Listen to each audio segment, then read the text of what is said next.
Taha, are there things you're doing now that you wouldn't have envisioned doing? We actually fundamentally stopped serving Tanzania for some time because most of these markets are behind us. What can you do better? What can you offer more? Every business needs to communicate. So how can we embed technology in there to create relationships with their customers? I want to know a little bit more about those market challenges. So you can't build a big business just relying on technology. People aren't buying software to stay ahead. How do we empower businesses to leverage technology? But then that always fails. As a tech startup founder, who are your most important hires in the early days?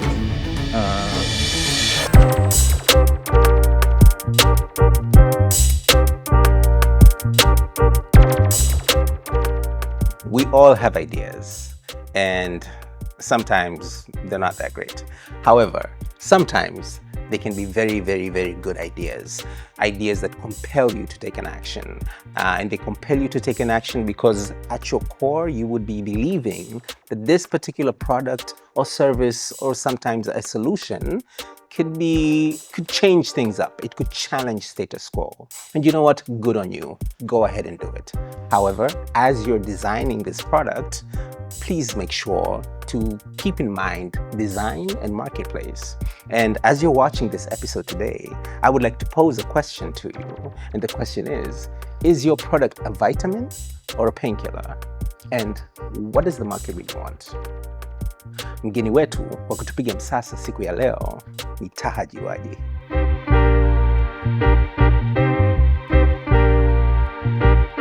Every once in a while, tunapokea feedback kwamba podcast yetu ni ngumu kumeza. Ila sasa, tunafanyaje? Maana uhalisia wa stories za watu waliofanikiwa, ukiangalia na ukidadisi na ukiwauliza maswali mazuri, unagundua kwamba it wasn't easy. Kuna ugumu ndani yake, kuna sacrifices ndani yake.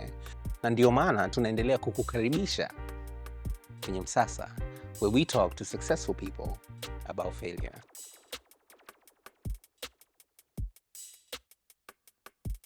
Taha, karibu sana. Karibu Msasani. Yes, pun intended. I've been a fan. And from an outsider looking in, I think the work you're doing is quite interesting, the work you're doing within the tech space. I think it's interesting because it's quite obvious what you're offering. And I'm particularly, as a communication person, I'm particularly interested in the Moja product as an omni-channel communication platform that can enable organizations to be efficient in the way they interact and service their customers.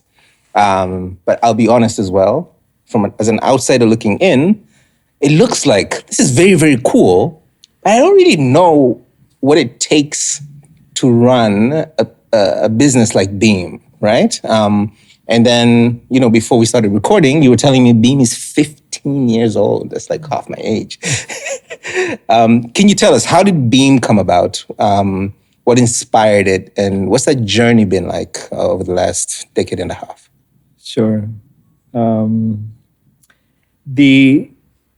There's two stories to Beam, the starting of Beam. So the first one is while we were in university, a couple of friends and I started a company.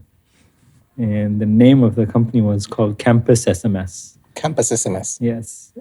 And I still have that domain, by the way. The idea behind that company was basically simple. We didn't want to miss the free pizza at lunchtime where there was events going on, right? Uh-huh. On campus. And remember, this is now 2005, 2006. And so smartphones were not there. You couldn't to check your email, which is the only way you would get a reminder. You had to go to a PC, log in and check. But everyone had a basic phone at that time. If you remember the Nokia Tochis. Yeah. Right? The phone that never dies. Yeah, and in the US, they had the flip phones, the ones that flipped open. Yeah. So we said, why can't I get a text message?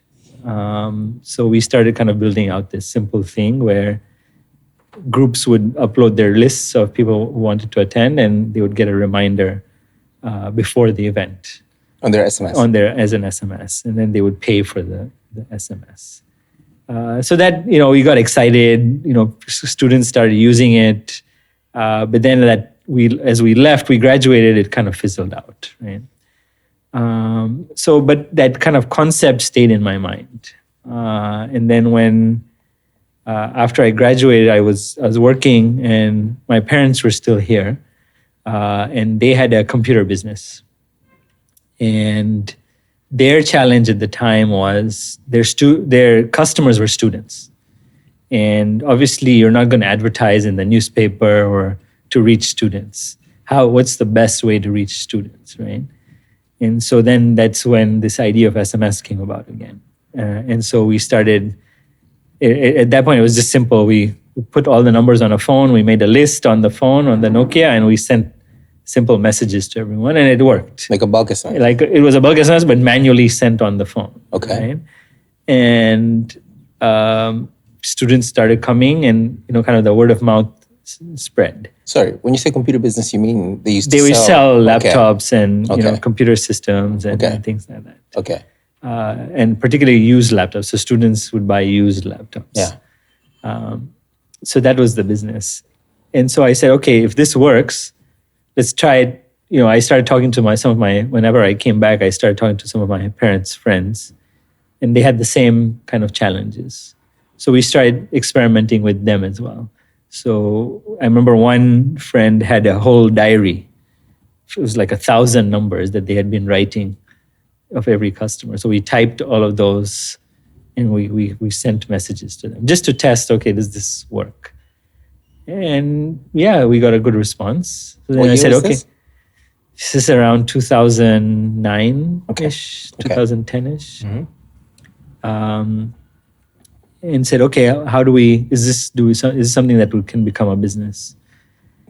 So I started formulating the kind of business plan, and I jumped ship. I left my job and said, okay, I'm going to start this.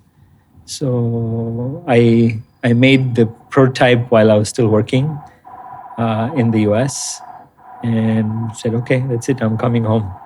And my parents thought I was nuts. I'm leaving everything and just saying, come to start this concept. But that was the second beginning. And till now, that's what has kept us going. So has the vision for Beam evolved over time, or is it the vision has always been, how do we fundamentally give technology to businesses to help them grow, right? And we chose the aspect of using communication to help them grow, because we said every business needs to communicate, fundamentally. Even if they don't want to use technology, they still need to communicate. So how can we embed technology in there so that they can leverage that and use that as a starting point? Okay. Then if they want to add more on top of that, well and good. Okay. But at least fundamentally, they're going to communicate, and can we help them make it better? Okay. So that was always saying, okay, this is the vision, but this is how we're going to make it happen. Okay. And so our mission is always, how do we empower businesses to leverage technology to create relationships with their customers? That's how we describe relationships with their customers. Yeah, create lasting relationships. Right. So it's mostly external communication. It's external. Yeah. And that's why most of our customers are those who are B2C facing. Right. Right. That have a lot of customers to deal and are with. serving a lot of them. Yeah. Right. Okay. So the why has never changed. How has evolved. Over time. Okay. And obviously technology evolution affects that as well. Okay. Are there things you're doing now that you wouldn't have envisioned doing? Of course, yeah. I mean, a lot of the things that we're doing now didn't exist back then, like WhatsApp and so on. So AI didn't exist. So, that vision has evolved to say, okay, now how can we leverage the new trends and new technologies to make it even better for these businesses? Okay. And for somebody who's running like a technology firm like yours, company like yours, sorry, What percentage of the team is like technical software people? You're a software engineer too, right? I'm a computer engineer. You're a computer engineer too. I'd say at least 50%. 50%. 50% is, cross engineering, support, all of these things. And then the rest is sales, marketing. Finance. Okay. You still build things, or you? Yeah, I still look at code. Uh-huh. I'm still there. If something is not working, I'll sit with the engineers to brainstorm. Uh-huh. If there's something we're designing, I'm still there to give feedback, and I'm really involved with the product. Okay. Because that's the core of what we want to build, and the vision is around the product. Yeah. Because we're a product-driven company. Yeah. So it's very much something I enjoy, and I'm always involved in. You're technically in B2B though, right? Technically, we are a B2B company, but our customers are B2C. Okay. Do you sell? Do you find yourself selling more all the often than time? not? All the time. All the time. You have a big sales team? Yeah, decent size. We have about 7-8 people. Uh-huh. Yeah. So you have 7 people, but you're also still selling. Oh, of course, yeah. The founder always has to keep selling. The founder always has to keep selling. Tell me about that. See, people, at the end of the day, people work with you for the relationship. Yeah. Yes, they like the product and they will start using the product, but they will stay because they believe in the company and the values and the people. Right. The founder is an extension of that, right? Like you have to personify those values. Yeah. Yeah, because sometimes they also end up buying you before they buy whatever it is that you're selling. Yeah, and what we're selling is not it's not the first thing I think about getting up in the morning, right? Like as someone else will not get up and say, I want to buy a communication product, right? Yeah. So we really have to educate people. We're always educating. Like we've been educating from day one. And so this is a way of educating. It's not selling, you're educating first, and then if they understand it, then they'll buy it. Yeah. Okay.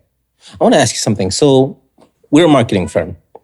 And every 2 years or so, we try and roll out something that's in-house. One particular product that we've been able to roll out is Distro. Distro is an online drinks delivery platform. We do wholesale, retail, and events. Okay. And one of the challenges we had, one was finding a good balance between what we think people need versus what they actually need. Yeah. And what's that thing when you chop trees? Pruning features that are only cool in your mind. Yeah, because sometimes you build things and then nobody uses it. It's still one of the biggest challenges that we face, right? That you have a vision of the product and what you think people will want. Yeah. But design and the market teaches you that you need to start at first principles. You need to start at really understanding what the problem is and what is the pain point you're going to solve and how are you going to solve it, regardless of the features and what it is that you're building. And as technology people, we like building, right? We love building and we say, this is cool, let's build it and we'll show it or build it and they will come. But then that always fails, right? But then the opposite dilemma is if you can't show it without building it. You get the... Yeah. So the balance is how do you build something to show that maybe solves the problem and maybe doesn't, and then be able to iterate it fast enough so that it does solve the problem. So it eventually solves the problem. But it's a very tricky balance and fine line because if you sell it to them and it doesn't solve the problem, then they'll be disappointed. Yeah. But then you're also trying to get feedback and learn. So it's really about getting that customer to understand that we're building with you as opposed to for you. All right. So like the more feedback you give us, don't shy away. Those initial customers, but those initial customers are very hard to find. Yeah. In the work, we would call them early adopters. Yeah. Right? They're very hard to find They're, because they're not the guinea pigs. Yeah, they're the guinea pigs, and they're Yeah. we're even willing to say, look, take it for free, just give us feedback. Yeah. But people have to invest a lot of time to use something, right? And give you feedback. And give you feedback, and so people they don't understand that, and then they just you guys suck. Yeah. So that's the balance. So how do you find the balance? How have you been going about that? I'm personally going to talk to people and to businesses and saying, and really listening to what they're saying and saying, does the product do that, or does the product not do that? And if it doesn't, then I don't sell. Because I know if we just try to push that box to them, they will not use it. Who's the decision maker in the organizations that you work with? Is it like a communication person? Is this customer service, sales? Is it the owners, founders? In what sense? Like, like in B2B, when you're offering a certain service, the person who becomes a client, who you will be calling the client, like your point of contact, isn't always the decision maker. Sometimes they're just the focal point. Yes. And then in some instances, they are also the decision maker. Correct. And hence, in this case, solving the problem, you kind of want to be asking. Yes, you want to ask. Yeah, you want to know all the stakeholders. Yeah. Because what you're solving for the user, the day-to-day user, is different from what you're solving for the decision maker. Right. Because the decision maker wants to know the outcome. Did you help me make more revenue? Yeah, is there an ROI to this? Right. Yeah. But then the user just wants to understand, is my day-to-day life easier? Did you reduce the number of steps I had to take to do this? Yeah. So who do you typically sell to? You have to sell to everyone. Okay. And that's the challenge. Yeah. Right. Yeah. With software, because the buyer is different and the user is different, though it's the same company. It's like a school, right? The user is the child, but you're selling to the parent. You're right. Yeah. You said something earlier about pain point. And then, I don't know, I'm just trying to wrap my head around that personally as well. About really, really figuring out what that pain point is and solving that pain point. But I guess the other question I'm asking myself is, does it then mean pick fewer pain points to solve? Yes. Right? And it's really about, there's this concept, are you selling vitamins or are you selling painkillers? Have you heard this before? No. So fundamentally, you need to think about, in our markets, people will buy painkillers. They're not going to buy vitamins. Yeah. Right? Yeah. So they're not going to buy nice to haves. They're going to buy something that solves my problem immediately and solves my pain. That makes because just sense. At the stage we are with our markets. Yeah. Right? People aren't buying software to stay ahead. Very few are doing that. Yeah, right? they're buying software for now. For now to solve the pain. Yeah. So then the pain could be anything. It could be efficiencies, could be speed. Usually it's money, right? Yeah. Money or time. Time or money. Money or time. Okay. You're in 25 markets with Beam. Correct. But you started with Tanzania? Started Tanzania. How many years did it take before you started getting out of Tanzania? Or how many? How long? Yeah, we started going out 2015, 14, 15, something like that. So you were 5 years already? More, yeah. Yeah? Is there a particularly big difference in terms of like acceptance rates and infrastructure when you're thinking about launching in other markets as opposed to Tanzania? Yeah, definitely. I mean, every African country is unique, and each one has its own nuances in terms of where they are, their history, their infrastructure, their politics, their people. Everything is, there's similarities. Like if two West African countries might be similar, but they're still different. Just like Kenya and Tanzania are similar, but then they're still different fundamentally. Yeah. Right? And that's the case across the board. So you cannot generalize, right?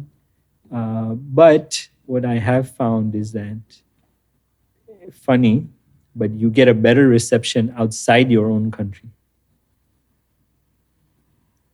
When we go meet an operator in Senegal, we are treated like warmly greeted and accepted and welcomed, whereas the same thing here might have been a mountain to climb. You think that's a Tanzanian thing going out, or just any country wherever Any you are? country, any African country, we've had the same experience. Hiyo ni nini sasa? Ni kwamba wabongo tunachukuliana poa? No, I think but it also happens the same in other markets because unfortunately, as a society, we look up to new things. No, we look up to foreigners. Foreign things, yes. Right? Yeah. And it's a colonial mentality. Like it's a mindset that's come with historical context. So it's a continental thing. Yes. And so as you say, oh, you're coming from all the way over there. Suddenly, I mean, there's just a lot more respect and kind of, even though we may be a smaller company, but they just treat you a lot better. And then, so we actually fundamentally stopped serving Tanzania for some time. What? Yes, we stopped focusing on Tanzania. Serving or focusing? Focusing, I mean, we've served in the sense that we would not actively go out and sell. If you came and bought, then cool. Cool. So you were just retaining? We were just retaining and serving inbound. Mm-hmm. But we would literally just focus on outside.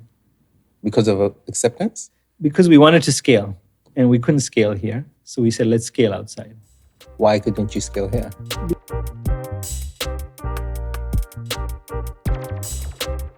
Every once in a while, tunapokea feedback kwamba podcast yetu ni ngumu kumeza.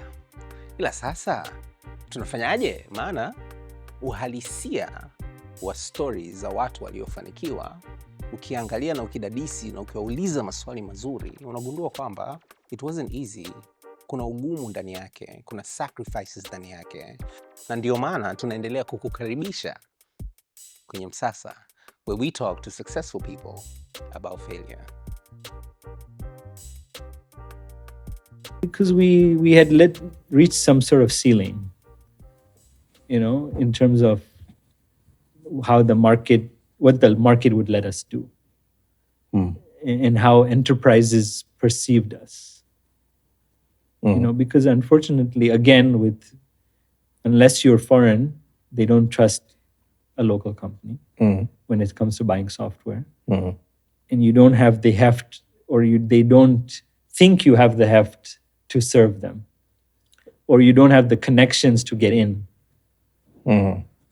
Right? We do by relationships. Yes. Yeah. So, and a lot of these organizations, to get in, you have to know someone, and you can only know so many people. Yeah, there's a ceiling to that too. So we said, look, we're just going to scale outside, and we literally just focus on growing markets. And every year we would add 3, 4.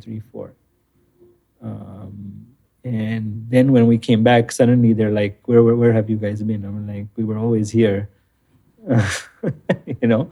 You just never paid attention and actually served us. Taha, I want to know a little bit more about those market challenges. Yeah. Like, what are they exactly? Okay, other than the relationship where everybody needs to know somebody in order to do something.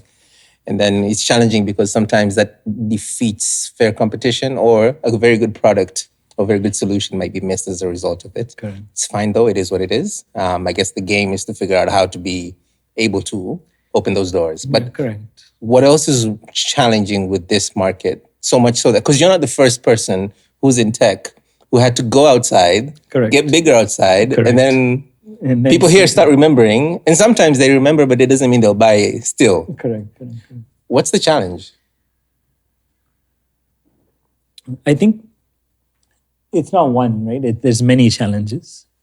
I think the market is small, right? So you can't build a big business just relying on Tanzania.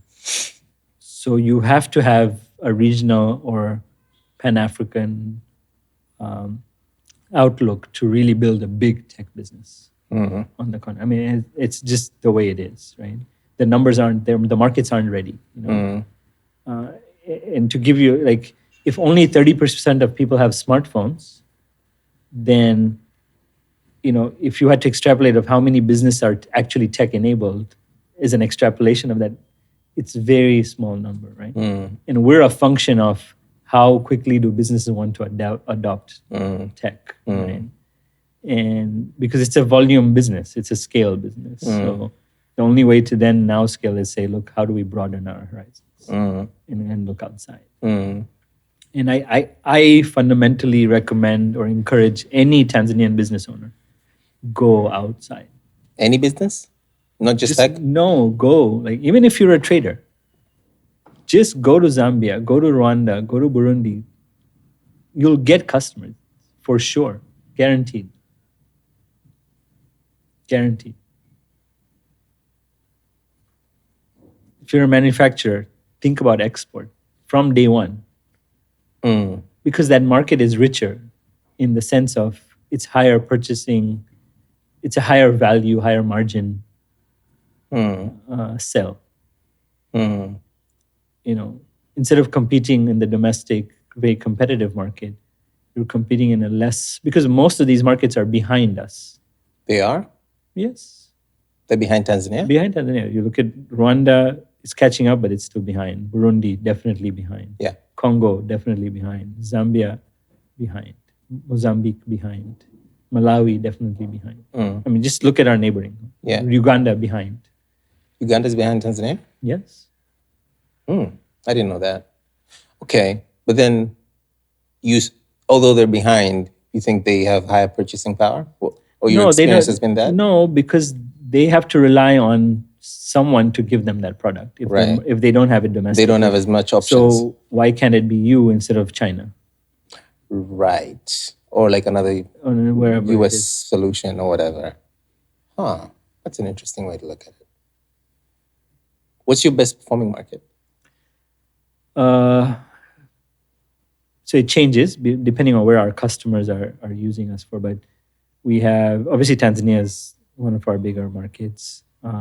Then West Africa is one of our, so Nigeria is good. Senegal, Zambia. These are some of our. And your HQ is still here? Yeah, most of our team is still here. We have an office in Nairobi as well, so we have a bunch of team members there. Have you ever thought about, being that you're in so many countries, have you ever thought about maybe shifting where your headquarters are because of? I think, unless the core team wants to move. You don't need to? We don't need to, okay. Right? I mean, we can serve from anywhere. Right. We can all be living in somewhere else and still serve customers. Yeah. But I think the core team is still here, so the gravitational pull is still here. Yeah. And I think Tanzania and Dar es Salaam has a good quality of life, right? Yeah, that's true. A balance that is hard to find. In most other places. Yeah. Tanzania is pretty incredible that way. Yeah. So I think we're grateful for that, and let's maximize that, right? Even in Nairobi is great to work in. It's the hustle, the people are speed, but then the quality of life balance isn't there. Yeah. So we get the best of both. Yeah. I did my uni in Nairobi. I wouldn't want to live there. Yeah, it's a nice place to stay short term. It's very nice. Yeah. But it's a the quality of life is not the same. Yeah, and our food is better. I like food. Yes. I mean, it's the small things: the beach, the food. The beach, the food, the people. Yeah. We were joking earlier that you have gray hair, which is interesting because it's just here. Or do you dye your hair? Nope. It just happens here. Yeah. All right. So, in my experience, personal and people I've also met, business is always like this. Yes. The good thing is that there's highs, so at least it kind of gives you motivation. And then when there's lows, I guess you need a reason bigger than money to keep going. What is that thing that, for instance, that you had to unlearn in order to keep pushing and go from 5 years to 10 years to? Yeah, I think there's multiple questions in there. Yeah. I think I've burnt out a couple of times. I still feel like sometimes I'm burning out. So you need to balance the pace at which you go so that you can sustain the momentum, and also find things that you enjoy that will help you keep going, right? Because there's many times that will come and say, this is it, I'm done with this business, like I just had enough. I want to leave or exit or whatever, right? But there's always something that keeps making you want to keep growing it, because you're not feel like you're not done yet, right? So that's one thing, I think. But in terms of unlearning, I think coming from having done university in the US, and those are your formative years, so you kind of internalize how things work there, right? And we definitely had to unlearn a lot of those systems, because those don't work Here. in our context, right? And even the way we communicated and the way we designed our product initially, version 1, was a very Western kind of product. Okay. So at that time when we first started, we had there were two sides of the product. One was I'm a business, I have my customers, and I want to communicate with them. The other side was like a Groupon kind of concept, where I sign up to receive offers, and then we send you targeted offers. Oh. Yes. And that was a very kind of Western US concept. But it was never going to work, because none of the businesses wanted to give offers. Fundamentally, no one wanted to give an offer, right? So it was very hard to keep that going. But so it's like things like that you have to unlearn, that it's not going to work that way, right? And also takes like business ethics, and how you do business is very different, right? From someone who's done it in the West to kind of how it's done here, right? It's not, like you said before, it's not the solution you have or the product. It's really about who you know and how you kind of get into the door, right?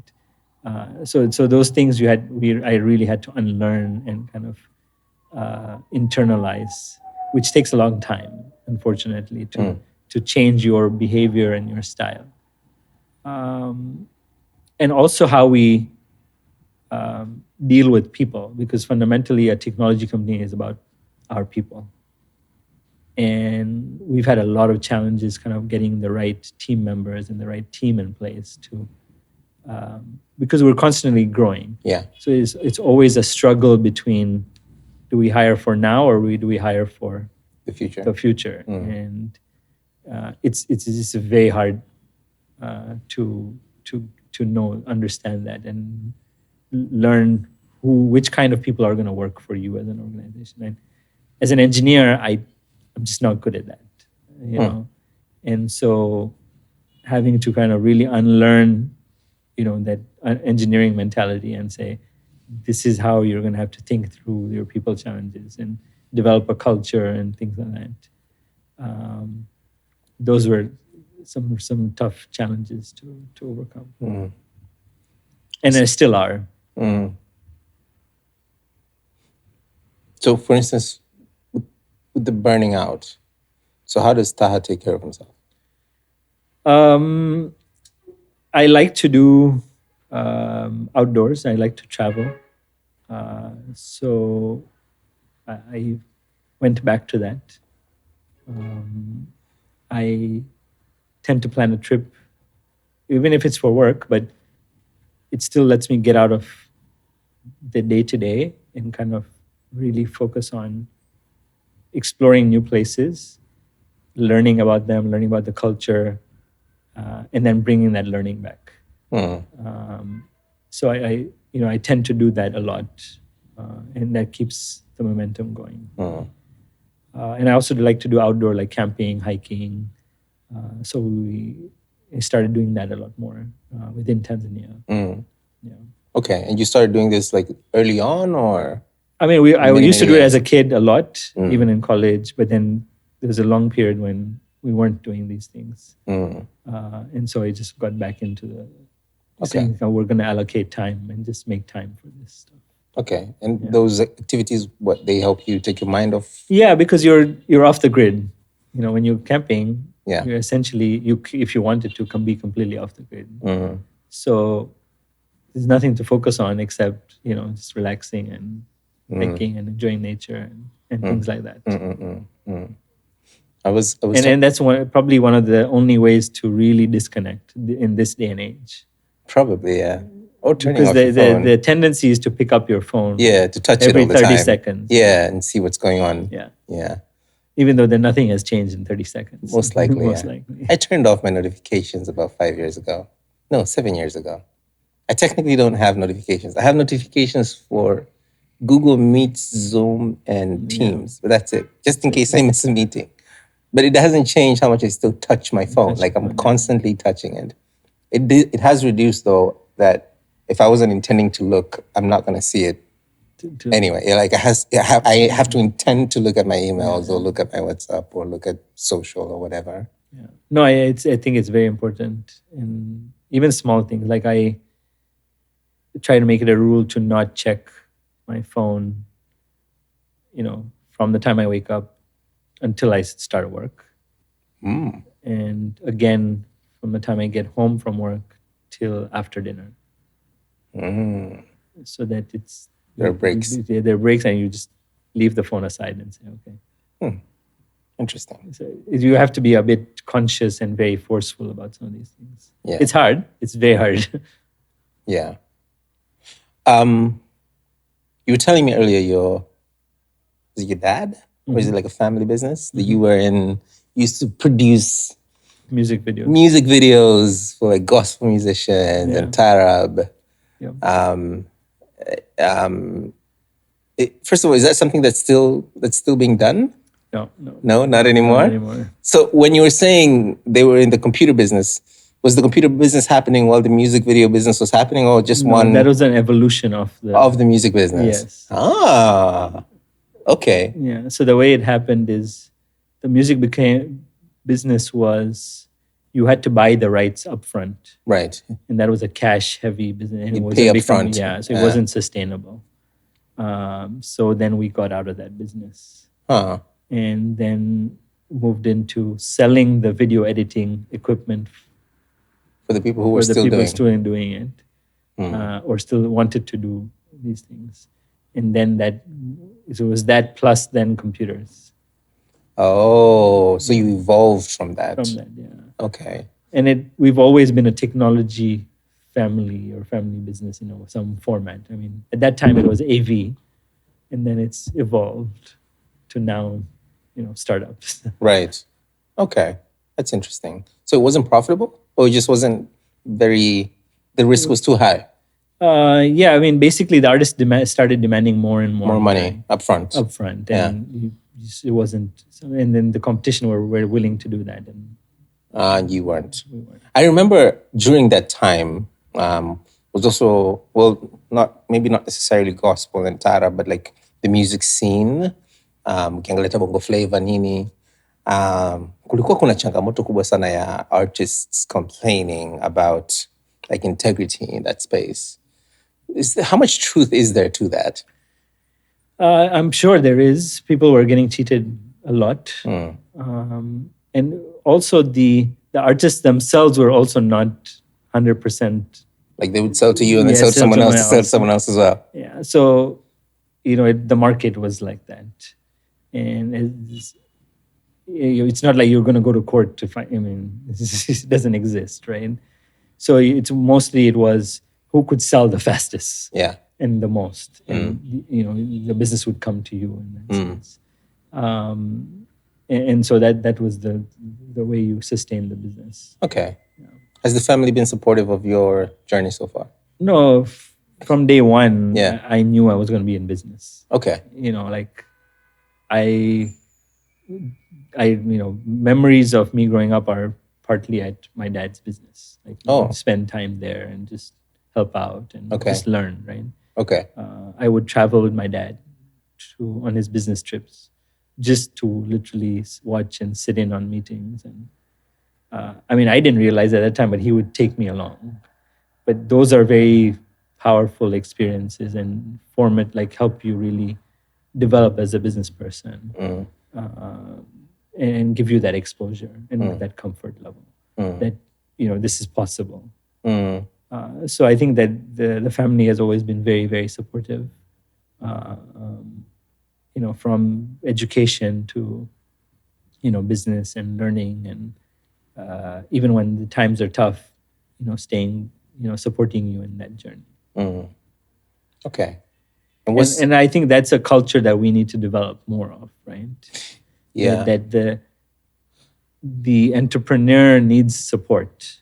This is not you cannot do this alone. And that's why, like, people, like, let's say if I was still in the US, I could have lived there and said I want to start a business there, but I had no support structure and no support system, and it's very, very hard to do that on your own. Yeah.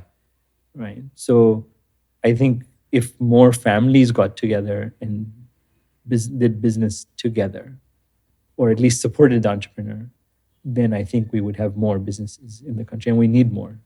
Yeah, but then that would also require a certain level of understanding, right? Like a business person could understand the struggles of a entrepreneur as opposed to somebody who's been employed all their life. Yeah. So it's a culture mindset change that we have to do, and we have to make entrepreneurship sexy. Isn't it already sexy?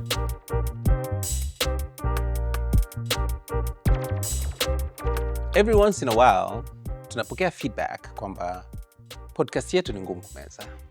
Ila sasa tunafanyaje? Maana uhalisia wa stories za watu waliofanikiwa, ukiangalia na ukidadisi na ukiwauliza maswali mazuri, unagundua kwamba it wasn't easy.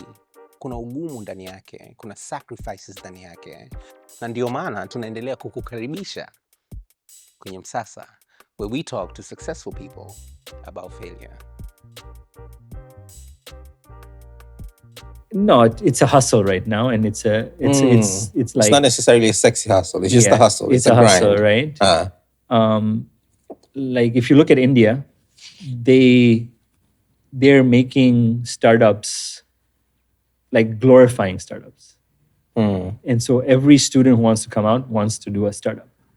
Right? And we need that. Right? So that we have thousands, so that there's an ecosystem.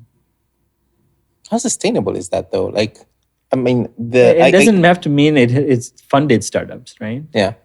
But it's just people trying to develop product.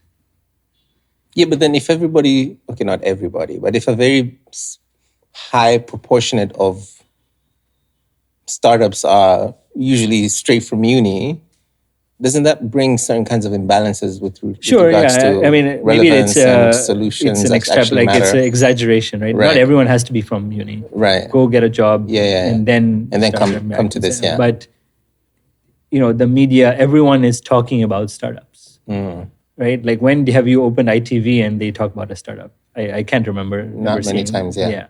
So there's shows on TV just analyzing different startups. Yeah. And the trends. Yeah. I mean, when are we going to get to that level? Yeah. Right. Yeah. Just like there would be a show on real estate, there's a show on startups. Yeah. To analyze the trends, the market, what are valuations like, things like that. Right? That's a good TV show. Yeah. So, right. I think we need to get to that level. Yeah. And really drive, because we fundamentally cannot create enough jobs for everyone in the country. Technically, we can't, yeah. And the only way to do it is to have enough businesses. And a robust ecosystem with different kinds of solutions that serve different kinds of needs. And if we have 1,000, maybe we'll get 50 that become big. Right. Okay, 50 will become medium, 5 will become massive. Yeah. And that's enough. Yeah. And then that just needs to happen every cycle. 5 years. Yeah. Right? And that's it. That's enough. And then we can export more too. Yeah. Right? And we should be an export-driven economy. If we're going to grow as a country, we have to be export-driven. And that export cannot just be natural resources, because right now, the only thing we're exporting is natural resources. Tourism is an export of our scenery and our wildlife. Yeah. Gold, every LNG is going to be an export of every fundamental thing that's actually driving the country is an export of a natural resource. And that's not sustainable. We have to be exporting service. We have to be exporting finished product. Right. And the money is outside. We want to bring that money back in. Yeah. So we have to change that mindset. Right now, we're a more import-driven economy because we want to consume and we want to buy stuff. But we need to change the mindset. What do you want? If you go out, you want to buy something. You're not going to buy a service. Most of the time, Most of the time. So, but in the West, it's the opposite, right? People are buying more service than stuff, to a certain extent, in the way the economies are developing. The way they're running. Even when you buy a phone, you're buying a phone plan. Exactly. So you pay the phone over 3 years. Yes. So now you get it. What's the craziest piece of advice you've been given? It's just like, what? Craziest piece of advice. Yeah. I can't think of one crazy piece of advice, but I think the advice I want is just like you do it, right? Like whatever, you don't hesitate. No, that's good advice. I mean, like bad advice. Bad advice. Yeah. Bad advice. What? I can't think of anyone giving me bad advice. Yeah? No. How is that possible? Are you lucky? Or you just don't take... Maybe I'm too logical in my thinking, and I filter that out immediately. If someone talks crap and I'm like, doesn't add 1 + 1 just doesn't become 5. So yeah, I filter it out too. Yeah. Do you think you have work-life balance? Not enough. You have some? Getting there. Yeah? Getting there. What is work-life balance? I think, well, at this stage in my life, it's probably creating enough time for kids and family. You have kids? Yeah. How many? 2. Okay. So I would say that's probably the most important thing. And also for exercise and kind of outdoors, that kind of thing, to keep the mind and the body fresh. I think those would be the important things. Yeah. To keep, and probably folks might say faith, right? So if you make time for all of these, then you're creating enough balance to make it a long journey, right? Because it's not a sprint, it's a marathon, right? So if you eat the right foods, then over time you'll be fine. Yeah. And these are the foods to kind of get you through that marathon. Yeah. You talked about pacing yourself. Like how do you kind of catch yourself and let yourself either take a pause and reflect kind of thing, or take a break so you don't constantly burn out all the time? Or do you have like an ecosystem of people who also help you catch yourself? Like how has that experience been for you? I think over time I've understood myself a lot more. I couldn't realize that it was happening before. Now I'm able to realize that your body tells you that it's becoming too much. So I automatically have to check myself, because I would overcommit myself before. Now I automatically know that I need to kind of tone it down and kind of pace it. And a simple example of that is, before, if someone wanted to book a meeting with me, I would say, okay, tomorrow. But now I'll say next week or the week after. Because, just so that I can pace myself. all right, is there any relationship between that and the fact that that week has also already been booked? Partly, Partly. but it's also said that I have enough gaps, if I can create enough gaps to actually get stuff done. Yes. All right. How do you make gaps? Do you have specific blocks of time during the day, during the week, or? Yeah, so I try to be intentional about saying, look, I'm only going to do meetings in the afternoons. Right. So that I can get the mornings to actually focus on things. Mm. So it's small intentional things like that. Mm. But that doesn't always work out. Yeah, it doesn't always work out, but at least you try. Are you spiritual? A bit. No, I don't think I could be more. Could be more, or at least my family and my mom probably would like me to be more spiritual. But I am a bit, yes. Yeah. Yeah. Do you consider yourself lucky? All the time. Yeah. All the time. Why? Because I think a lot of stars have aligned to get me to where I am today. Right. And I don't think, yes, you could say you worked hard and you were in the right place at the right time. But I think for it to happen consistently and then get you here, I think there has to be an element of luck and faith and hard work and everything combined together. Yeah. Do you think those are the qualities of a good entrepreneur? I think so. Yeah. I think every entrepreneur has to work hard. Yeah. And if they work hard enough in a specific domain, they'll be in the right place at the right time. Because that opportunity will come to you instead of you chasing that opportunity. As a result of working hard, or as a result of being in the same domain for a long time? As of both, right? Because if you build a big enough business in a specific domain and people know you For something. Then they look for that thing. And when those opportunities come, they'll say, talk to X and X. Yeah.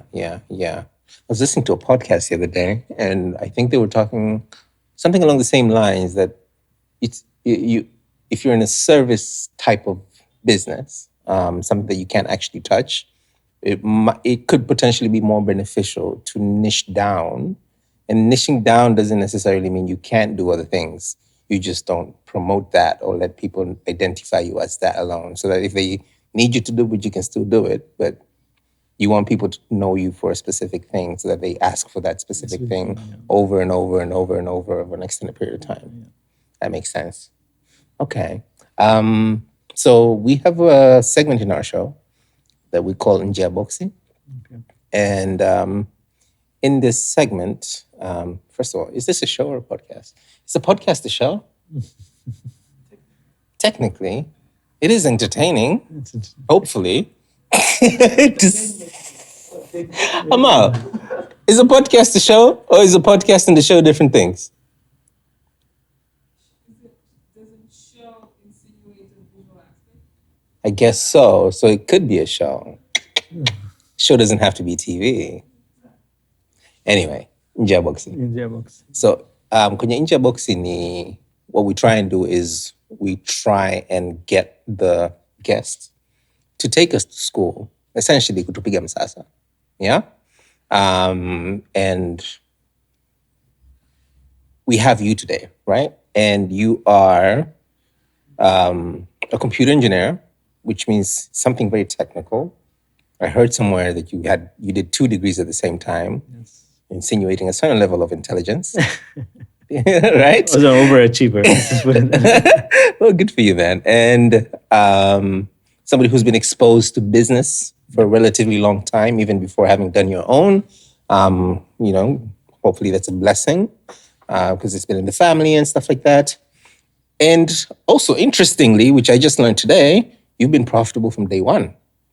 So as somebody who has been running the same business for 15 years, please share with us, in your opinion, what you think is required in order. You cannot guarantee success, but in order to create an opportunity for you to have the best chances of success, and more importantly, the business of business is business, right?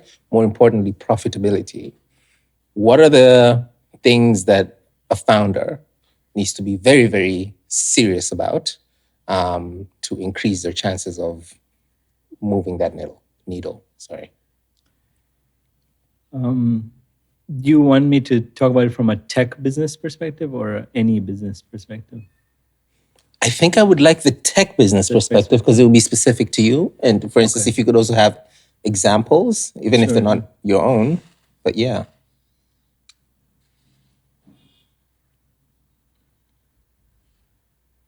Okay.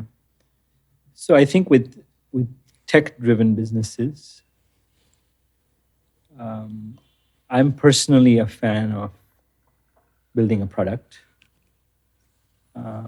But like what we were talking about before,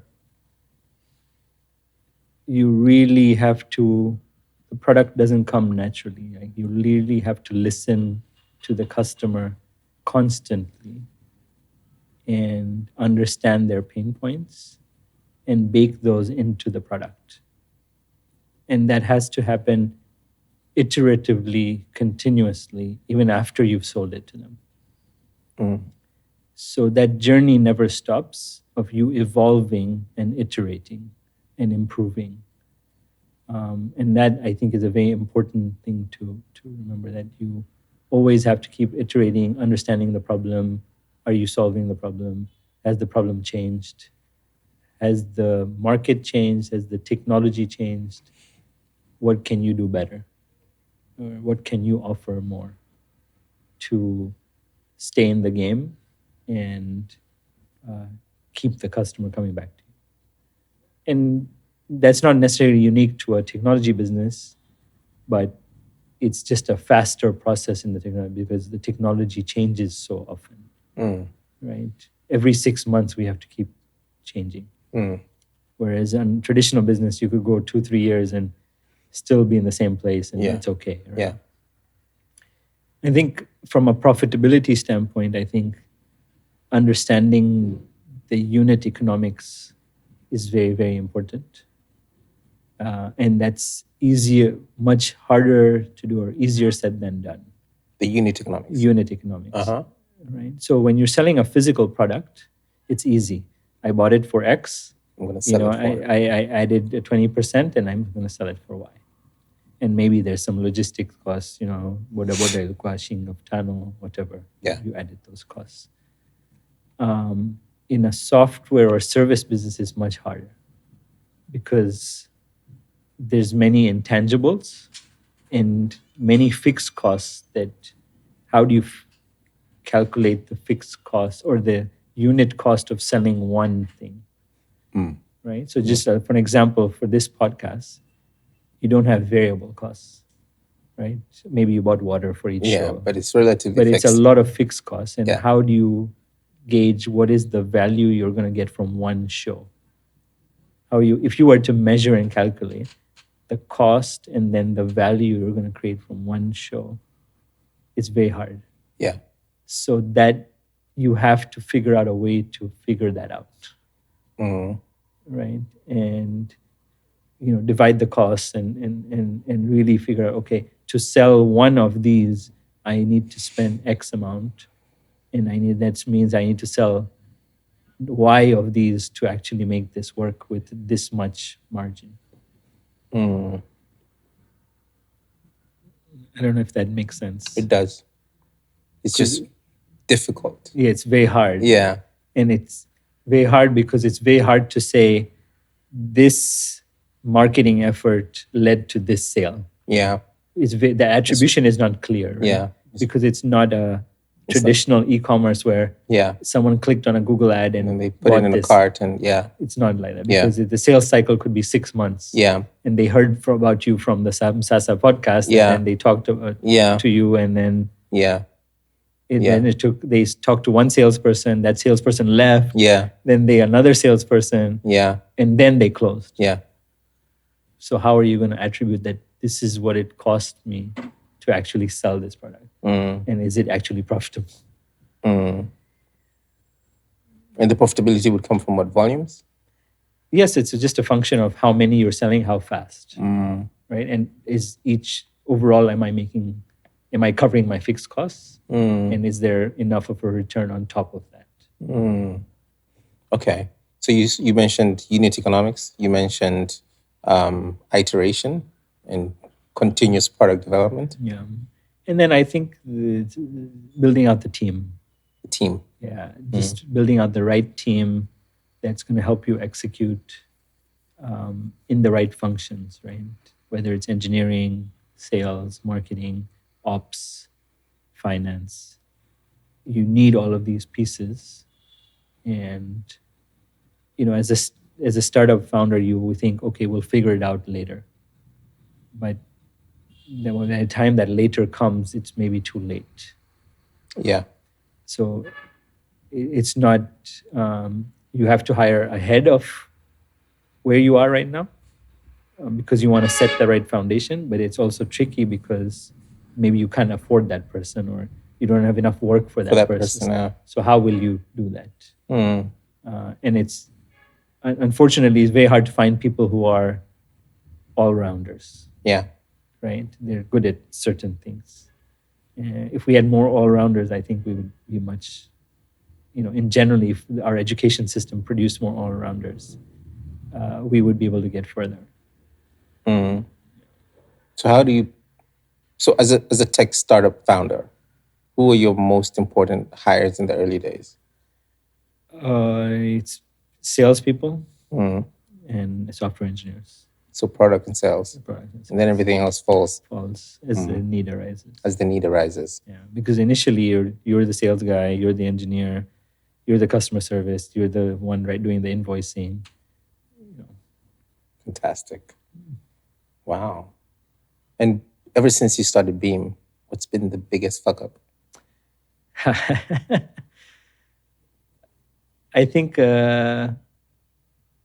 people has been our biggest challenge. And there was probably one incident I can recall when we suddenly went from 6 staff to 1 within a week. What? Yeah. How? I think, I'm not sure, but I'm trying to recall, but everyone left for different reasons. At the same time? At the same time. They resigned? They resigned or they got poached. And it was only me and a 55, 60-year-old who was my dad's employee and had stuck. And just, he was replying to social media posts at that time. Wow. It came to that. So then we literally had to start from zero and kind of build everything out again. What was the lesson from that? I think you just become very, very resilient that, if people want to work with you, come and stay and work. But if you don't, just go, right? I don't want to force you to stay if you really don't believe in the business and don't have a long-term vision with the business. But then that also ties back to the business, right? Because the business also needs to give you a reason. Yes. Right? And that ties into culture. It ties into culture. Yeah. Internal communication. Yes. And that took a long time to learn that the culture was what that was missing and what needed to change. Because as an engineer, your approach is, we'll fix it, but you can't really fix these things. You have to really kind of cultivate these or you assume the people will understand by looking at you as the role model, but it doesn't work like that. People are lazy fundamentally and take the easiest path. Yeah. So you have to actually force culture. And you have to set the boundaries and what is right, what is not right. You have to actually define these and spell it out and communicate it. Talk about it like every single week, like the headmaster at school. Your nails are not correctly trimmed. Your hair is every week it's the same, but it's for a reason. Because they want to set the tone and the standard and the culture. And are you responsible for setting culture in your team, or do you have someone else to do that? Someone else is helping me drive that, but everyone is responsible in the leadership, Right. because if you slack off, then everyone else slacks off. Yeah. So Right. yeah. So even I am accountable if I am not coming to the office or if I'm late. I will check in and Right, and let people know that why I'm not. Why? Yeah. So that it becomes a culture. Mm. Yeah. Taha, thank you so much for giving us your time. This was a lovely conversation. No, thank you. I really enjoyed the conversation and I learned something. Yeah? Cool.